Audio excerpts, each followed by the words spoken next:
அனைவருக்கும் வணக்கம். இந்திய வாசிப்பாரம் 1223 உலக இந்திய வாசிப்பாரத்தில் கல்வியால் உயர்ந்த சாதனை மனிதர் அப்துல் கலாமை பற்றி வாசிக்கப்படுகிறேன். அப்துல் கலாம் தமிழ்நாட்டில் இந்தியா ராமேஸ்வரத்தில் ஒரு இஸ்லாமிய குடும்பத்தில் வாழ்ந்து வந்தார். இவரின் குடும்பம் மிகவும் ஏழ்மையானது.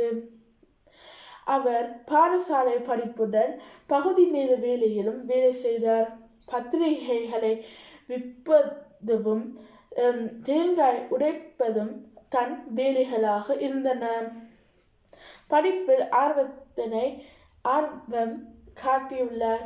கூட ஆர்வத்தை கணிதத்திலும் விஞ்ஞானத்திலும் காட்டியுள்ளார்.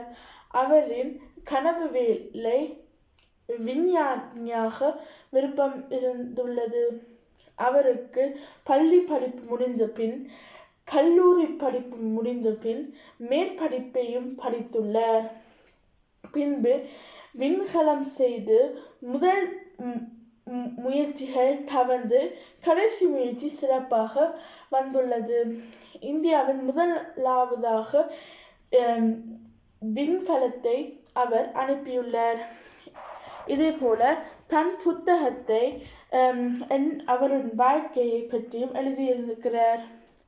நீதி அப்துல் கலாமின் கனவுகள் போல நாங்கள் எங்கள் கனவுகளை கொண்டு வந்து நாங்கள் சிறப்பாகி எங்களுடைய விருப்பங்களை எங்கள் வாழ்க்கையை என்பதை எல்லாம் செய்ய வேண்டும். இதான் இன்றைய வாசிப்பாரு. நன்றி, வணக்கம்.